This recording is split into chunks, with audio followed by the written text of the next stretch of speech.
Tonight we are in Genesis chapter 8, verse 20 and 22. Noah's just gotten off the ark. And then we're going to move into chapter 9 where God is going to be speaking to Noah. He's actually going to say three things to him. In fact, if you turn to page 2, we can kind of do an introduction here on the bottom of page 2. When we get into chapter 9 can be divided into two parts. Or at least what we're looking at tonight is first, chapter 9, verses 1 through 7. Is what man must do. This is what God is telling man's responsibility now that they're getting off the ark. Noah's going to be a type of second Adam. We're going to have a second start, a new beginning. There's going to be some new ground rules laid down, and man will be told that this is what he expects. And then between verse 8 and 17, it's going to be amazing what God is going to do. And he's going to speak three different conversations he's going to have. But this is the things that God is saying you can expect from me in this new age. So there's going to be some things in this new age that man is to do, and some new things that God is going to do. And right above on page 2, where it says 9 verse 1 through 7 and 9, 8 through 17, you'll notice, and I'll address these as we go by. Some of them I can explain. Some of them are just kind of like, well, there it is. What does that mean? But several things seem to have changed due to the flood that are referred to in these verses. If it's because of the atmospheric change, if it's because God has changed some principles, if it's because something has transpired before the flood and after the flood, these are things that you're going to see mentioned that we don't necessarily see before the flood. It's seasons. They're going to mention seasons. Now, whatever takes place, were there seasons before the flood? There was seeds, there was a harvest, there was fruit, but were there seasons? It seems possibly seasons have now been established because of some kind of a change. You want to talk about climate change? This is where a climate change occurred. I mean, pretty sure between chapter 6 and chapter 9, there has been a climate change in the earth. And how that looks, it's definitely not out of control. It's under God's control, and it's definitely not because of automobiles. But nonetheless, there are seasons, and that's part of a new rotation, possibly. Also, animal behavior is going to change. We're talking about it going to have the fear of man is going to be on the animals. Now, is that something God caused? Is it because what? One of the things we've mentioned before is it's possible of the atmospheric pressure, and it was more oxygen or easier to breathe, and man received more oxygen, that it just created a richer bloodstream, a longer life, because right after the flood, lifespans begin to cut in half. And then after the fall of Babel, they cut in half again until finally they taper down to David's time, where it's about 70 years. There's going to be a fluctuation somewhat, but nothing like centuries old. And you can say that's a legend, or you can say there's some changes taking place. One, animal behavior, or two, animal behavior. Another one is the human judicial system will be established here. It appears maybe part of the wickedness of man in chapter 6 was because no one was in charge. No one was held accountable. They just sinned and just kept sinning. And now God is going to say, no, man, you need to have some kind of a system. And we'll look at that. Human judicial system will be ordained by God. We look back when Cain killed Abel, there was no real punishment. It's more like a conversation between him and God. When Lamech was injured, Lamech killed a man and says, my vengeance will be 70 times 7. And so it's almost like a vigilante. Well, that was a little over extreme and maybe led to all the wickedness. There may have been a judicial system, but it may have been more of a my own opinion. This is my truth. This is what I think is justice. I was injured, so I'm going to kill these people over here. It's like, okay, there's going to be more of an accountability. Man is going to be set into a standard. But anyway, human judicial system is going to develop. Human diet seems to have changed. God is going to make it very clear. As I gave you all the plants, I now give you the animals to eat. Now, does that mean, it's not said blatantly, but it's implicit, if not explicit. It's definitely implicit. Man wasn't eating the animals before the flood. And again, I can't make that a doctrinal statement, but we do have a definite statement. As I gave you the plants, I now give you the animals to eat. So human diet is going to change. Point E, letter E, the rainbow or light reflection, the atmosphere, there's going to appear a rainbow. Now, is there a rainbow that they didn't appear before the flood? Some have argued or tried to present that case because of the atmosphere, possibly because of the canopy of water over the atmosphere, protecting the earth, keeping out ultraviolet rays or different things. With the removal of that and whatever caused the flood, the waters that from above came down, we now have the possibility of light reflection from an atmosphere that has changed. Now again, I'm not going to say there were no rainbows before, but it does seem to be an outstanding thing that God is going to say, I'm going to put a rainbow in the sky. It's like, well, it's been there since we've always seen a rainbow. Maybe it's always been there. Maybe he's going to make a special purpose for it now or a meaning to it now. I can't say there were no seasons. I can't say the animals used to talk to man. I can't say that there was no justice in the earth before. I can't say that humans didn't eat animals before. And I can't say there was no rainbows in the sky before. But I can say God is making a big deal that now there's going to be seasons. Now the animals' behavior is going to change. They're going to be afraid of you. The human judicial system is established. The human diet is going to be given animals to eat, and he's going to make a big deal about the rainbow. It also is going to, as we close it down, there's no possibility of flooding the earth again. Flooding the earth is no longer an option. Basically, it's no longer an option because God says, I will not do it again. So that's good enough. God says, I will not flood the earth again. Case solved. He's not going to do it. But if we want to back up, why is he not going to do it again? Because I don't want to say God can't do it again, because he certainly can do it if he wants to, but the system that he broke down to cause the universal flood, that system's gone. It's not. I can't just have the waters above the earth and all waters in the earth flood the whole earth without mountains. So now there's mountains. The waters above have already gone down. They've already been absorbed. Whatever. God is not going to do it again. Now I'm saying potentially, why is he not going to do it again? Because he can't do it again, because that system is no longer available to flood the earth. Do you understand what I'm saying? God is not going to flood the earth again. That's part of the promise. That's the covenant. But just like, we say animal behavior has changed. All the animals were talking and having, eating plants with the humans. So I can't say that. But something changed. They're running away from humans now. And then the last one is God makes a covenant. It's a new covenant with Noah, which means, again, it's a new beginning. This is a covenant he did not have before. And it's, in a sense, the first mention of covenant in Genesis. A lot of times I will say, other writers, not other writers, but the writers I read, the commentators, they'll talk about a covenant that he had with Adam, that there was some kind of a covenant that they had. It appears there's some dialogue going on, but he doesn't use the word covenant with Adam. So here it becomes a covenant here in these verses tonight. So with that being said, I'm going to go ahead and read just straight through the text, and you can listen for some of those things. I'll read through these verses. I'll try to read through them in the NIV without comment, or at least too many comments. I ask Tony after class all the time. I mean, it's one of those things where, your spouse asks you a question, or it's like, here it comes. It's like every time, and I go, well, what'd you think of class?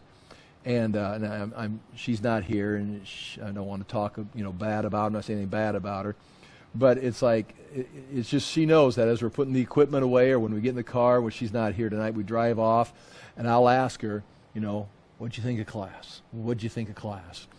And so she's when she's listening on Sundays or Mondays, she's listening for, okay, what am I going to say? Because she knows the questions coming. I'm not going to say, what did you learn, or trying to see if you were paying attention, but it's like, how did I do? Did I communicate? And one of the things she says recently, and she said it before, it's like, she says, one thing she says, it's okay, but you do repeat yourself a lot. And that would be, not a criticism, it's just an observation. I could reduce this from an hour to like 20 minutes. And so what I'm saying, the reason I'm saying that is I'm going to read this to you and then teach it all to you. Then I'll say, okay, now let's look at the notes. I'm going to read it to you in the English Standard Version and teach it all to you again. And I've already told you the things that have already changed. I could say, well, that's pretty much what's there, and we could go home right now. But you've got to hear it 2 more times tonight before we're done. And so I respect her opinion.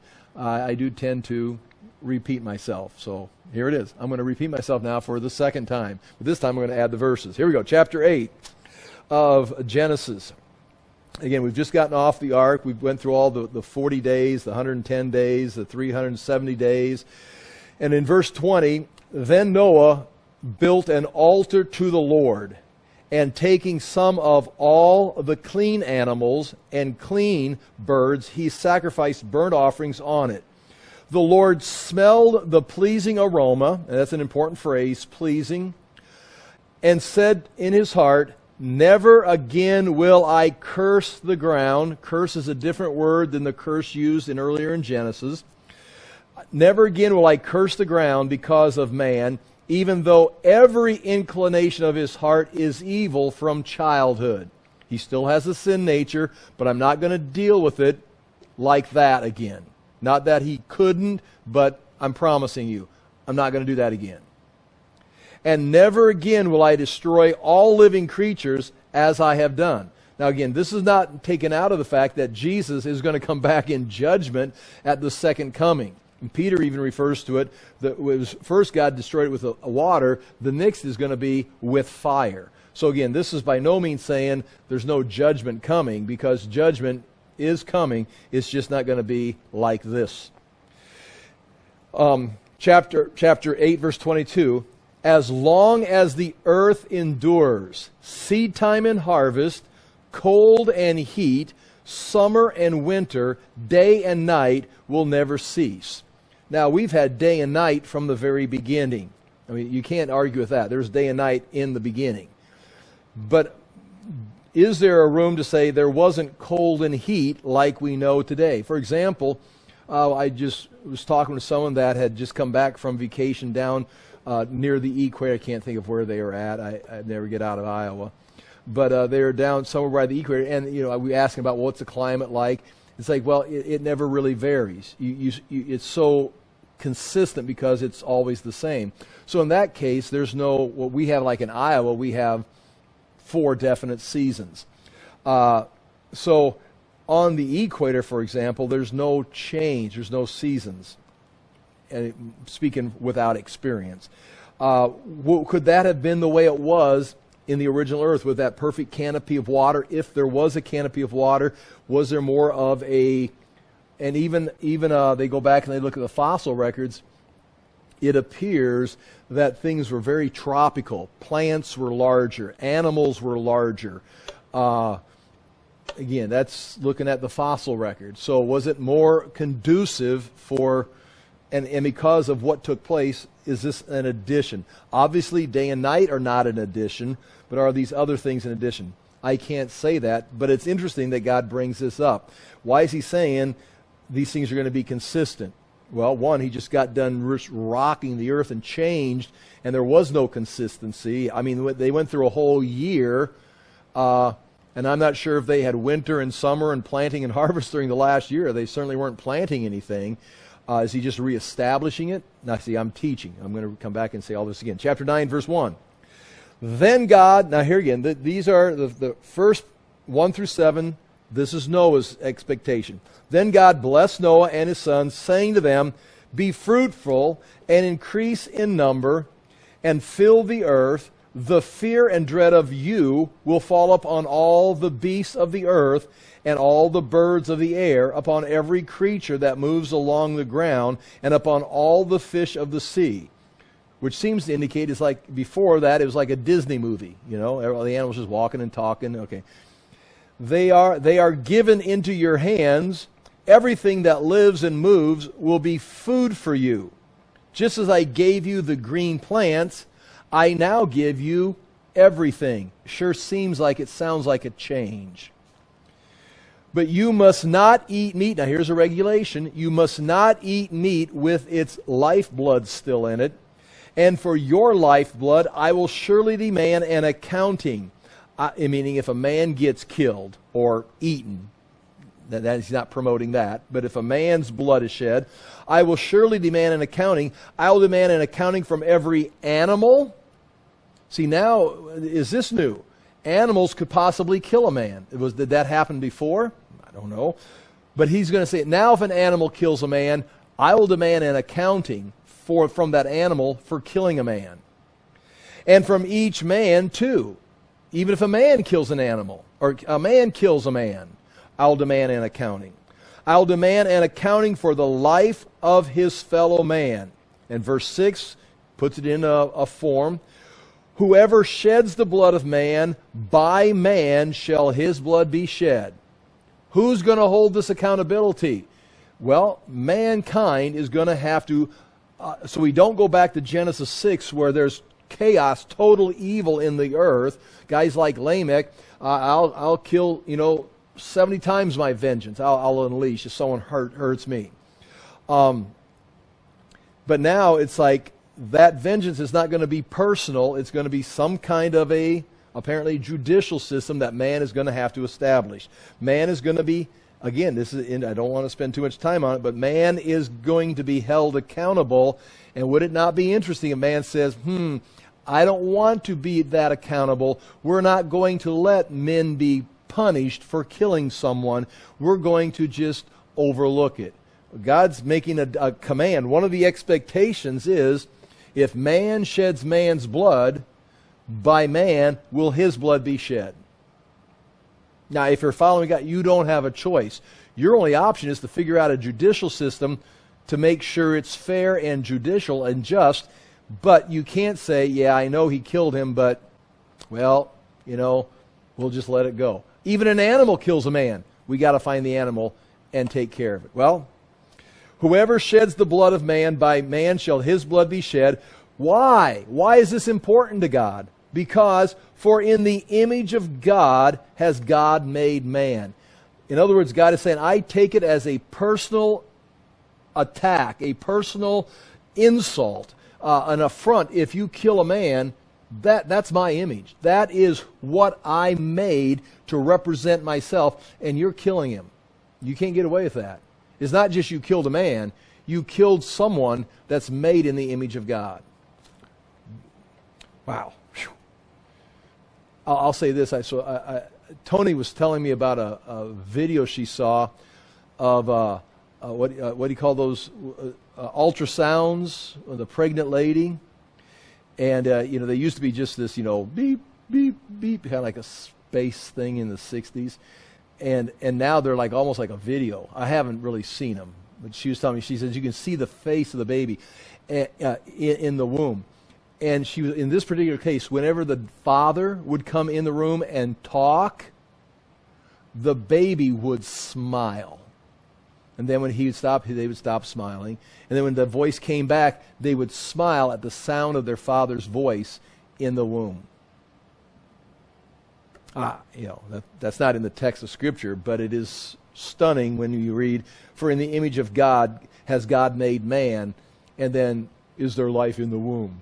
It's like, how stupid is our culture? How much, we are not a third world country. America is not a third world country physically. But we are thinking, I don't even know what a third world country thinks like, but we are thinking at a third, maybe fourth or fifth world level of just stupid logic, poor philosophy. It's like, it's just a matter of time before that third world thinking manifests in a third world reality that we live in. And it's scary because I'm 64, but Tyler's 12. And I'm going to be here for, how many more years. I'm afraid I'm going to see some things I don't want to see. But Tyler's going to be here for 6, 7 more decades. Nonetheless, we don't need third world thinking. Anyway, that's not what this verse is saying. It's just saying, for in the image of God has God made man. As for you, Noah, your purpose, be fruitful and increase in number, multiply on the earth and increase upon it. I want you to fill this earth again. And that is what he's talking to man. Now he switches to himself. This is what God is going to do in this new creation after the flood. Then God said to Noah, and I was going to say 3 times he's going to speak and have a speech. You can kind of find them here and underline. I've got them kind of underlined in the notes. But here's the first one. Then God said to Noah and to his sons with him, I now establish my covenant with you and with your descendants after you and with every living creature that was with you, the birds, the livestock, and all the wild animals and all those that came out of the ark with you. Every living creature on earth, I establish my covenant with you. Now that is a treaty between God and another party. And here's the covenant. What is that covenant? Never again will all life be cut off by the waters of a flood. Never again will there be a flood to destroy the earth. That's the covenant. I will not do this again. I'm not going to flood the earth again. Now, why is that important? Well, because if I'm a guy getting off the ark and I just saw millions of people, bobbing up and down and floating to their death, and, that could happen again. I might just build something tall. I might build something big. I may build a flood shelter, just like you buy a nuclear bunker or whatever. I may make sure that God says, no. I don't need everybody running around in all their different new cultures that we're going to have, building tall buildings or tall, like pyramid-like shaped structures to trying to get away from the waters when they come. And guess what men did? Look around. One of the things they say, it's interesting, all cultures have something very similar to the ziggurat or the pyramids in every culture. Why? Because everybody ran to they were dispersed at the Tower of Babel with what memory? Oh, the flood. You know what we need to do? I know what we need to do. We need to build a structure, a temple, very high. And again, I'm not sure if that's I don't have a biblical connection to that. But this is what God is saying. I will never do it again. So if you trust God, don't need to worry about there's going to be judgment, but you don't need to worry about being flooded in a universal flood again.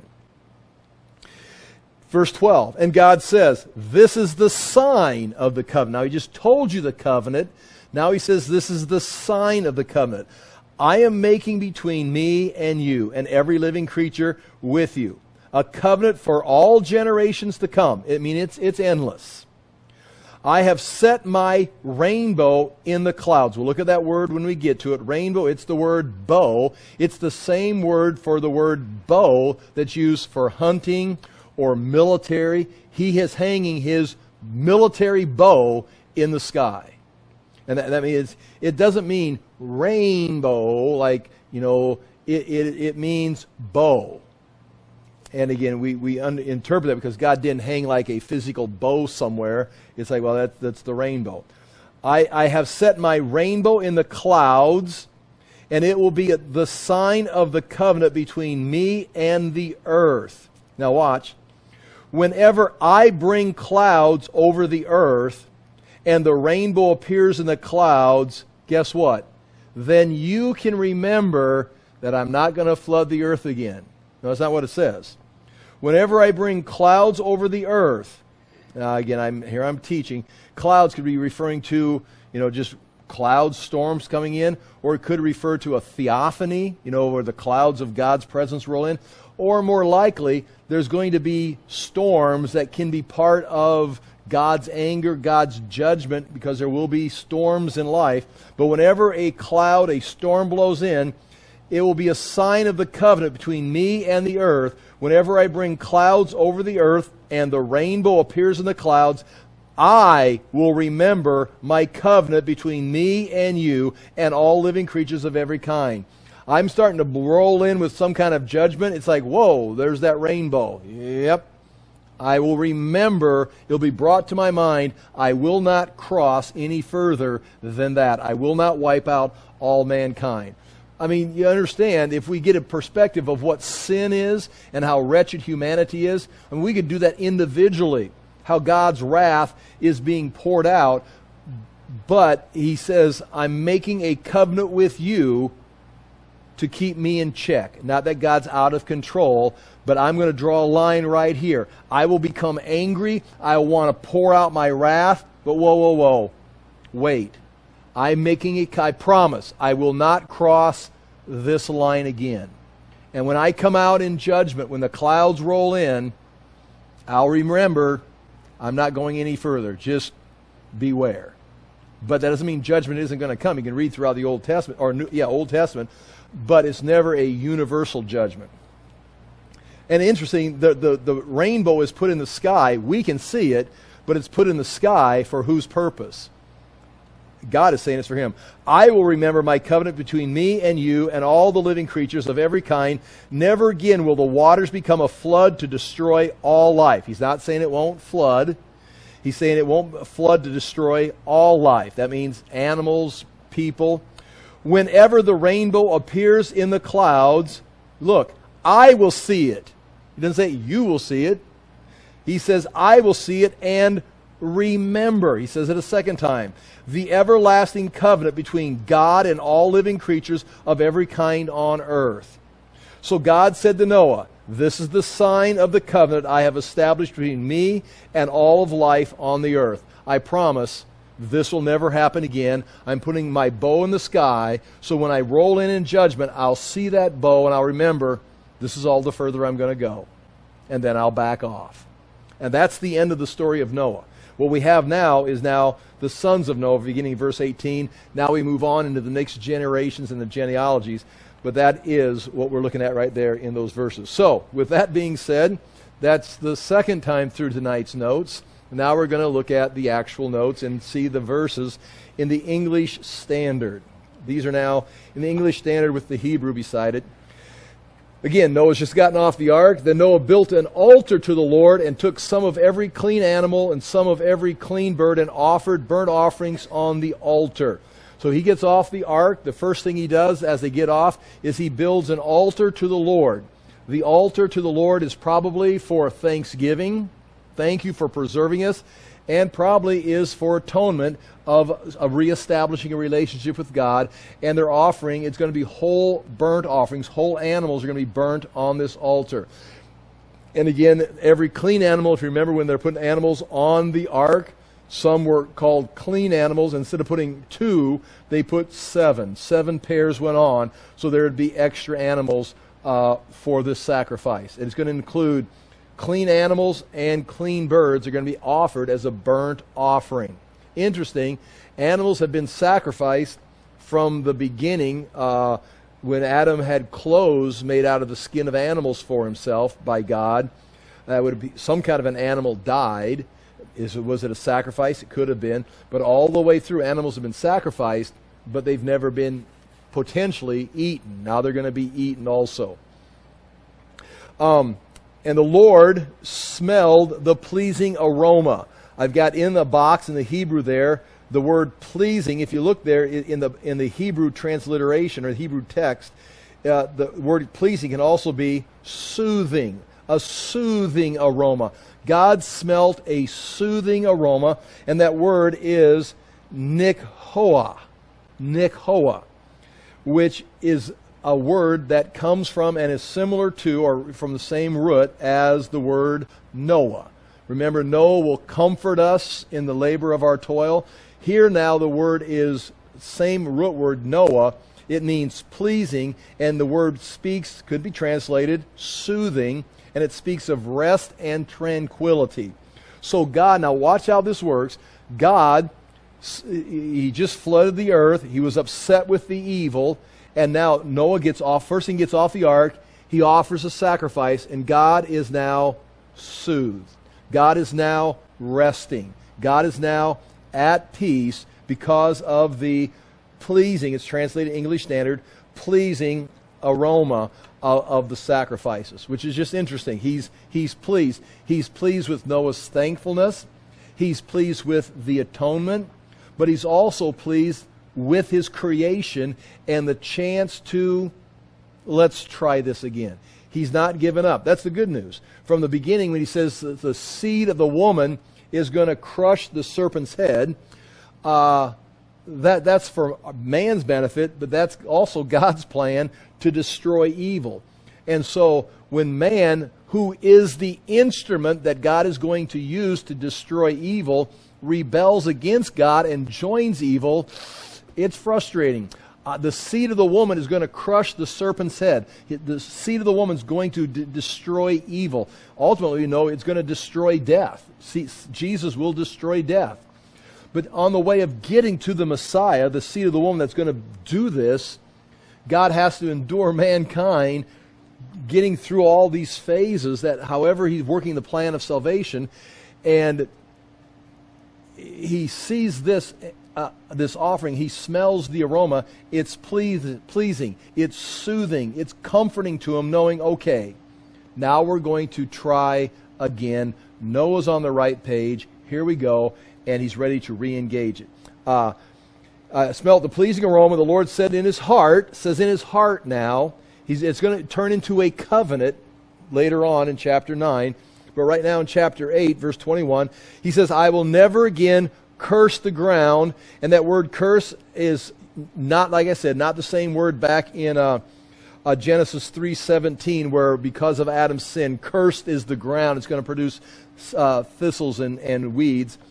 It is a word that it means more like dishonor. Never again will I dishonor the ground with a flood, like just destroy it from what its whole purpose is. Because of man, I'll never dishonor the ground because of man.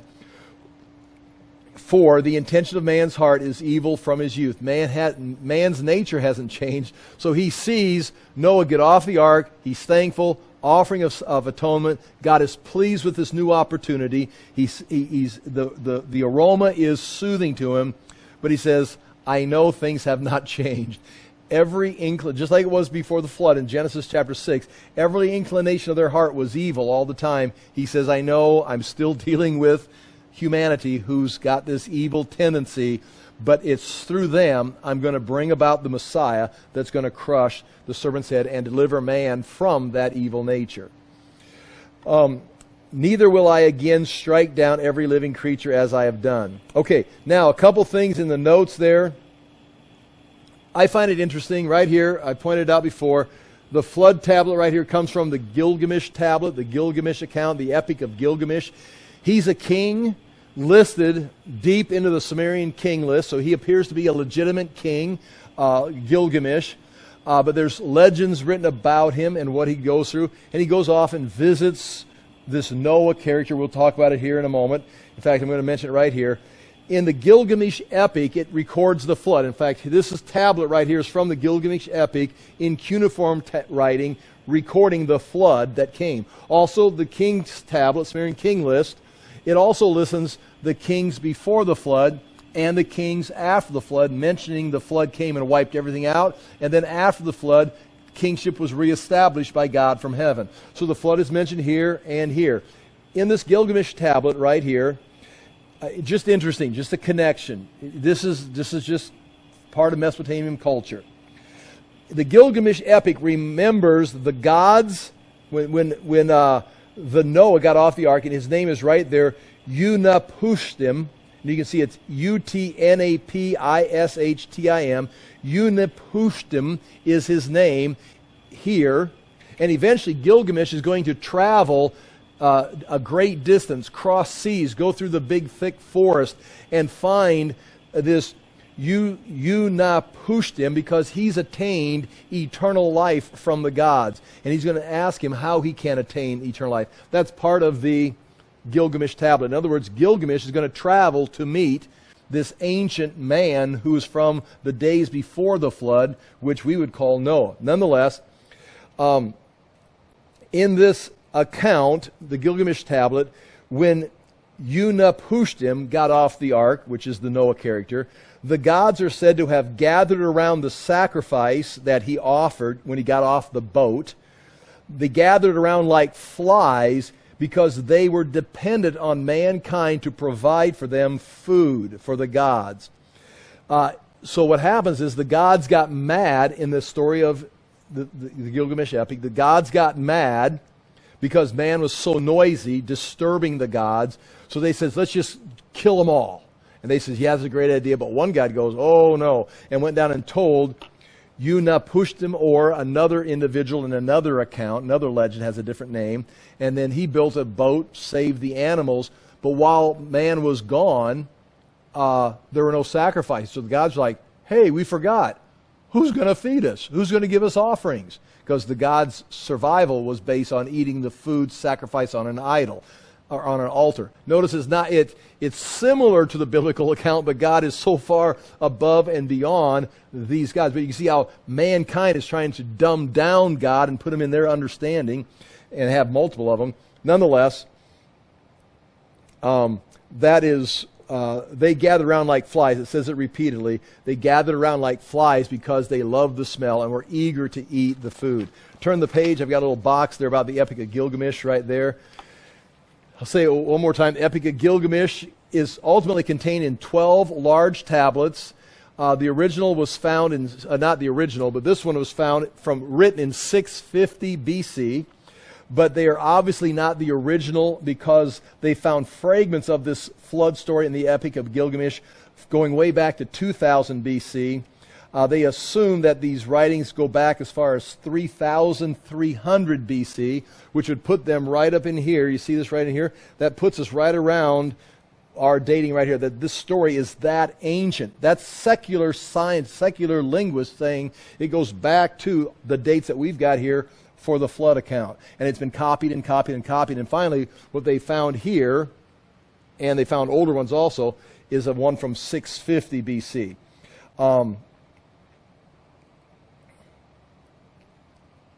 Okay. One more point on that verse is interesting to see Noah was his own priest. There's no Levitical priesthood. Cain and Abel offer their sacrifices. Here, Noah offers his sacrifice. Abraham's going to offer sacrifices. Jacob's going to offer sacrifices. In fact, Job is offering sacrifices, which I think he's alive at the same time as Abraham was. It wasn't until the Mosaic Code is written that now you've got a separate priesthood that's going to be responsible for the sacrificial systems because they've got to follow the code. If every man, as they are here, is allowed to make their own sacrifices, you can see how things would deviate and become, this is my way of doing it, this is my way, of get their own little rituals and bring in their own meanings, and they could actually have a very corrupt religious system. In fact, you could have a multiple gods, as the Mesopotamians did. When Moses comes out of Egypt, he's going to give them a rigid, strict list to follow, rituals to follow, and part of that is so you do not, it is like Peter says, the scriptures are not for your private interpretation. You do not get to just go and recreate God in your own image by using different verses of the Bible. This Bible has to be interpreted in line with the way it's written. It has to be interpreted exegetically. It's not open to private interpretation. Before the Mosaic Law, all the sacrifices could be your own personal, how do you feel about offering things to God? And that obviously deteriorates into paganism. So at this point, Noah is his own priest. Chapter 8, verse 22, while the earth remains, seed time and harvest, cold and heat, summer and winter, day and night will not cease. And that closes down chapter 8 as God is now establishing the earth in its pattern. This is going to go on year after year after year. There's going to be seasons. We are not going to, and it never has happened, we are not going to interrupt the solar system, the season system. We're going to just keep this thing rotating all the way through, not until we get to Revelation, where you get to the wrath of God, do things start happening where a third of the light is gone, a third of the day is dark, a third of the moon is gone. You're going to have things like the stars are disappearing. You're going to have earthquakes that have never been happened before. Things are going to just, it's like God is rocking the earth. It talks about the earth. The Old Testament prophets talk about the day when the earth begins to wobble. It's just out of sync. Something's wrong. And that's the difference from the flood until the day of the second coming, the day of the Lord. There's going to be this steady, and this guarantees it. We're going to have a steady progression up until this point. God says, I put a rainbow. I'm not going to do that again. But he's going to promise there's a day coming where the earth is going to rock again. There's going to be earthquakes. There's going to be stars falling out of the sky. There's going to be major disasters. And now we're into eschatology. But that's for another day. Now, page 3, chapter 9, verse 1. We're going to now talk about what these commands that God gave Noah, make some comments about that. In the English Standard Version, chapter 9, verse 1, and God blessed Noah and his sons and said to them, be fruitful and multiply and fill the earth. That is the purpose. Man's purpose is to multiply and fill the earth. Get out and enjoy creation. Use creation. It's for man to fill. God made the earth and put man in it, and his intention is man to spread out over the earth and use all the aspects of the earth. Now again, that's kind of important because that explains the problem with the Tower of Babel. Man is going to intentionally not do this. Let's not spread out and become weak. Let's stay together and let's build a tower that reaches the heavens. Great idea. We don't want to get flooded again. We'll have a place to run. And let's not spread out. Let's all stay together so this doesn't weaken us. They try to group together. And so in a sense, the Tower of Babel, it doesn't necessarily say that explicitly, except the two things. God says, I'm not going to flood the earth again. Don't worry about it. And spread out. Fill the earth. Turn to the Tower of Babel. We're not going to spread out. In fact, we better prepare for another flood. Chapter 9, verse 2. The fear of you, he tells Noah and his sons and the wives, and the dread of you, and that is plural, shall be upon every beast of the earth and upon every bird of the air. Now again, that can't be something that has always been. There's got to have been some kind of this lack of fear. But God is now going to cause a fear to come on the animals. It may explain why the animals came and got on the ark. Noah builds the ark and the animals came. I don't have any insight. I don't have any insight into this, except people ask, how did all the animals just come get on the ark? Well, one, it says here, now the fear of the animals. Did God take the fear of the animals away so they would get on the ark and follow Noah? Or was there never a fear of the animals like we have today? Now, again, not all animals are fearful, like dogs. Isn't it interesting that different species have a different level of tolerance for man's presence? And some animals can be trained, some dogs, that's why dogs are so, they're personable. Dogs are man's best friend. I don't have a dog, but sometimes I see people with dogs and I wish I had a friend like that. I don't have anybody like that dog. So there's different levels of this dread, but nonetheless, God is making a point. The dread of the animals shall fall, or the beast shall fall upon the birds and the animals, and everything that creeps on the ground, and all the fish of the sea. Into your hands they are delivered. Now, they are delivered. Look at point 3. This is very similar to the beginning of Genesis, where man is given dominion over every creature on the earth. Here, they also have dominion over them, but something's changed. The animals are afraid of man. Let me read it. Point 3. This verse is close to chapter 1, verse 28 through 30, but includes two changes. Having dominion over the living creatures is replaced with the promise that the creatures will fear and dread human beings. So it would be interesting to think man had dominion over the animals, but the animals had no fear of man. It would be like a Disney movie, potentially. Not promoting Disney by any means. But now there's going to be this fear. And B, previous people were to eat plants. Humans are now given permission to eat animals. And so two things are changing right here. Point 1 on there in the Gilgamesh epic, once again, the wild man, this friend of his that he finds, he's a wild man that seeks out the king to challenge him. His name is Enkidu, who sought out King Gilgamesh and became his friend before when he was a wild man. This is not Bible. This is not Jewish tradition. This is the epic of Gilgamesh. But Enkidu was previously a wild man who lived away from civilization, and he just ate plants with the animals, and the animals and him were friends. They communicated. But when Enkidu wanted to pursue Gilgamesh and challenge him, he went into the city, he became civilized, ultimately becomes the best friend of Gilgamesh, but once that happens, the animals were afraid of him. And that's the end of this story of Gilgamesh. No point except, now I'm telling you legends of the Mesopotamians. It's just a very similar thing. And that's point 1. Meat in the ancient world was a delicacy, so it's possible they didn't eat meat just because it was rare. It definitely is going to be rare in this culture, and it wasn't used except for special occasions throughout history and for religious ceremonies. You can even see that in the Jewish feast.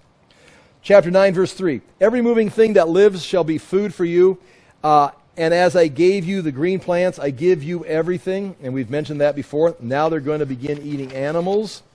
But you shall not eat the flesh with its life, that is, its blood. One rule for man, again, we're still in verses 1 through 7, the rules for man, is if you can eat animals, but you can't eat the blood. The blood has to be drained out of them. Now, point 1, why is that a rule? I don't know for sure. 1, it could be just honoring the life of the animal. Or 2, it would guarantee the animal wasn't still alive while you're eating it. You can't just start chewing on an animal. But the blood is forbidden to be something that they would eat. Draining the blood was practiced in the Levitical law, but no practice like that has been found in this. I mean, there's no practice in here where they insist or they practice draining the blood in any kind of writings. We do have this story from 1 Samuel chapter 14. Maybe you find it interesting. But remember, the Philistines were an unclean people. They were Greeks that had came over and settled on the coast of Philistia, Gaza Strip today. And Jonathan and King Saul, David, had to deal with the Philistines, as you know. Much we could say about the Philistines. But on this particular day in 1 Samuel 14, Saul and his son Jonathan and his men had defeated the Philistines and plundered them. And according to the law of Moses, and according to the law of Noah that we're getting right here, you can't eat animals with blood in them. You've got to drain the blood. So here we go. Now again, that was for Noah and the Levitical law. The pagans never necessarily followed that. They just kept on, well, here it is. They struck down the Philistines. This is 1 Samuel 14:31. Israel struck down the Philistines that day from Michmash to Aijalon. And the people were very faint, tired, worn out. The people pounced on the spoil and took sheep and oxen and calves and slaughtered them on the ground. And the people ate them with the blood. Then they told Saul, "Behold, the people are sinning against the Lord by eating the blood."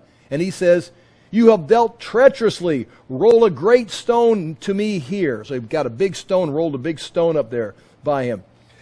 And Saul said, "Disperse yourselves among the people and say to them, let every man bring his ox or his sheep and slaughter them here on this stone and eat, and do not sin against the Lord by eating with the blood."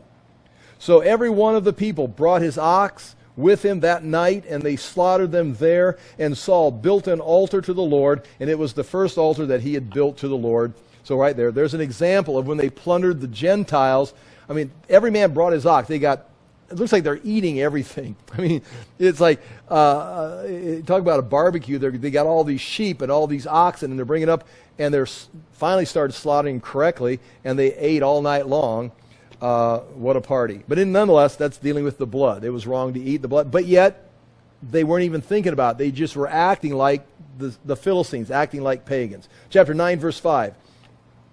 And for your lifeblood, I will require a reckoning. Now this is now man's blood.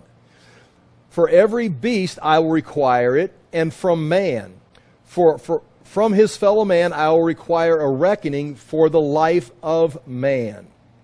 And again, I've written that all down, several things I said before. But right there it's pretty clear that if a man's blood is shed, someone's going to have to take account for it. There's going to be some kind of a judicial system that oversees that. Up until this time, it's possible there was no government like we would know it or legal system like we would know it, which would explain why things got so wicked before. Now we'd say, well, that makes common sense. But remember, the world was different back in those days. There's just certain things that, not that they weren't smart enough, because I think they're brilliant. There was just ways they weren't doing things. And so this was now a new thing that God established, maybe to prevent a reoccurring of Genesis 6, of just a chaotic, lawless society. You know, borderless nations and free money, and people don't have to work. Well, like a third world country. And so point 5 on page 5, since man was the image of God, an attack on man is seen as an attack on God. Innocent man is not to be harmed, but guilty men must be condemned and punished. And the point is, man sheds blood, by man shall his blood be shed. That establishes a just system. You don't get killed for a speeding ticket, but you murder a man, you will have to pay for with your life. Then all the way down, that's the greatest crime, and then we'd assume all the other crimes underneath that would have a crime and a matching penalty of equivalent. So it's establishing the judicial code. Now, what I have here is a picture. You know of this. It's the Hammurabi's Code. It's the Hammurabi stele, made in 1770. This is when this comes about, and it's got all kinds of, very similar in many cases to the laws of Moses.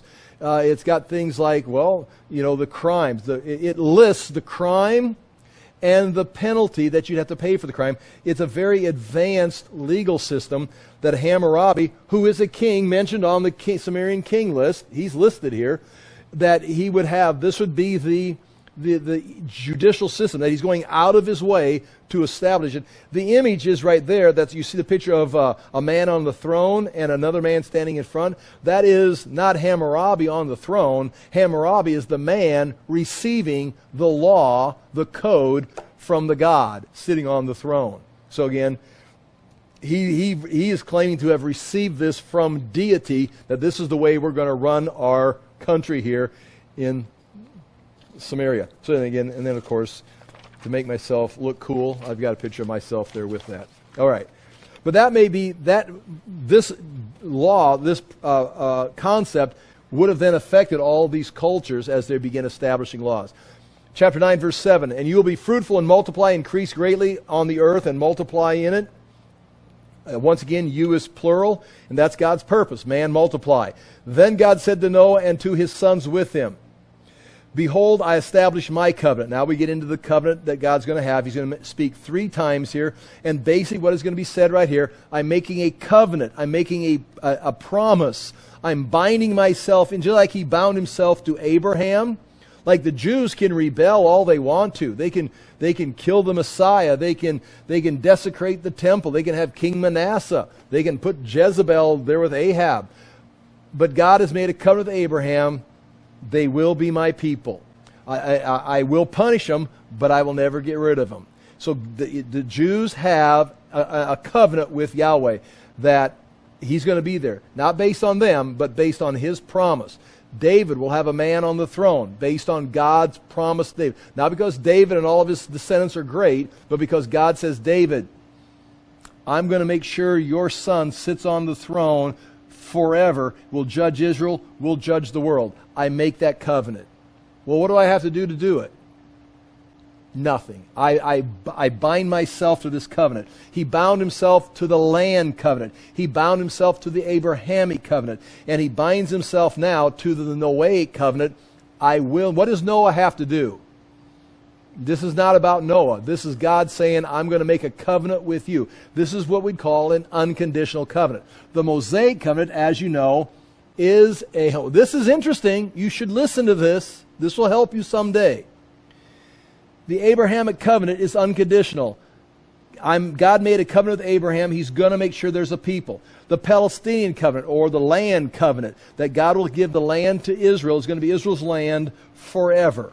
The Davidic covenant, there'll be a son of David sitting on the throne, ruling Israel, ruling the world forever. That is the covenant. What do we have to do? Those are covenants. God will never flood the earth again unless we do what? He made a covenant. I will not do it. The storm clouds will roll out, but the rainbow will appear, and I'll remember. I can't go any further. Listen, the Mosaic covenant is not an unconditional covenant. The Mosaic covenant is a conditional covenant, meaning it is given, and if it is broken, God will punish them. The covenant itself can be set aside. Abrahamic covenant doesn't expire. Noah covenant doesn't expire. The Davidic covenant doesn't expire.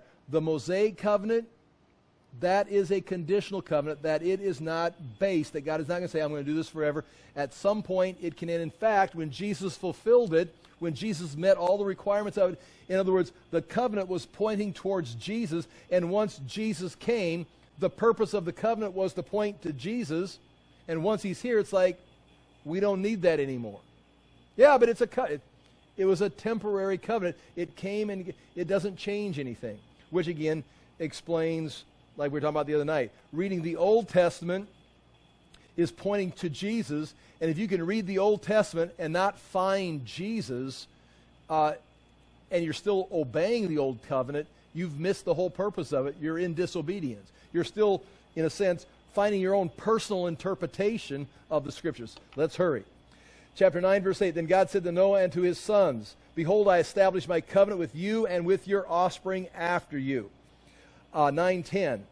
What else I got in there? I think everything I've said. Chapter 9, verse 10, And with every living creature. Notice it's not just with man, but with all the living creatures that is with you, the birds, the livestock, and every beast of the earth with you, as many as came out of the ark, it is for every beast of the earth. I will not destroy them again.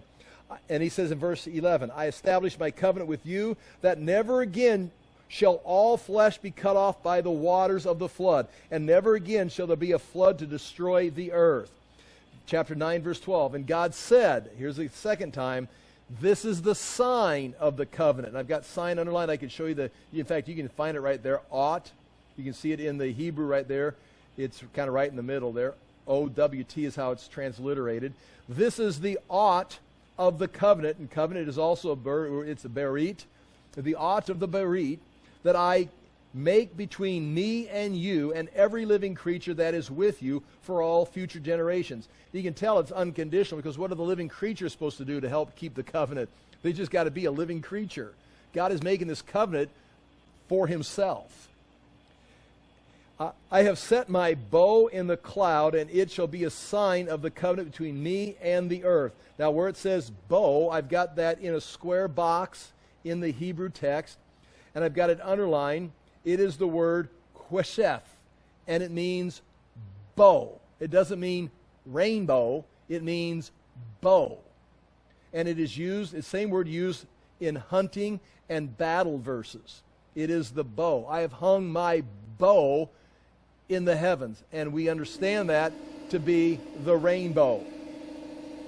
Okay, and he says that's the sign of the covenant. There's covenants have different signs. If you think about the new covenant, there's the sign of the new covenant. If you have the Mosaic covenant, there's a sign of the Mosaic or a sign of the Abrahamic covenant. This is the sign of the covenant. Couple things right here. The Gilgamesh epic, once again going back to this. In the Gilgamesh epic, it mentions the goddess Ishtar, who wore a necklace, and they have this necklace. They've got this necklace.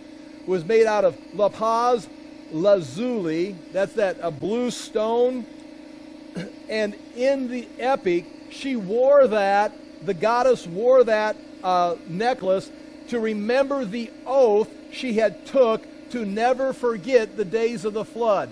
Is that not amazing? Ishtar wears a necklace to remind her of the days of the flood. And that is in this writing right here. And they've got that necklace, and it's made in the image. The little beads are carved into the image of little flies, which is just exactly how the gods came around the altar. You just keep stumbling over clues that make this connection. Not a clean connection, but someone's telling the same story, just getting the details mixed up. In this picture right here, this is the god Ashur, like you see the Assyrians, but that's the god Ashur, and he's in the heavens holding out his hand in the gesture of peace, holding his bow down in a non-threatening way, and that is the symbol of their god. God says, when I bring clouds over the earth, here's the clouds blowing in. Now, that could be a storm, just a typical rainstorm. It could clouds, when there's ever a theophany, the clouds of God's presence blow in. Or this could refer to the dark clouds of judgment coming upon mankind for different sins that they would have to deal with. And there have been national disasters or judgments. But whenever I bring clouds, let's just say clouds, or you could read that, whenever I bring judgment, and the bow is seen in the clouds, I will remember, it will come to my mind, my covenant that is between me and you and every living creature of all flesh, and the water shall never again become a flood to destroy all flesh. I'll remember that. I'll act on that covenant. When the bow is in the clouds, I will see it and remember the everlasting covenant. Notice, everlasting covenant between God and every living creature. This covenant, we say it's between Noah, but he says here, between God, he says myself, and every living creature, I will not do that again. God said to Noah, here's the third time he says something here in these verses, like three speeches he's got here. This is the sign of the covenant that I have established between me and all flesh that is on the earth. I will not flood the earth again. And like I said before, that is the end of the story of Noah and the flood. We pick up next week talking about what happens after that, which is the genealogy. I'll pray, and I appreciate you being here. Father, we do thank you for the chance to look into these things. We ask that we would, again, honor your promises, honor your will for our lives, that we would live not with third world thinking, but live with thoughts that are elevated, the wisdom that comes from the Scriptures, and live in a way that would edify ourselves, our family, and our nation. And we ask that we, again, would be a blessing to the world because of your word and because of the life you've given to us at this time in history. In Jesus' name we pray. Amen. Thank you for being here.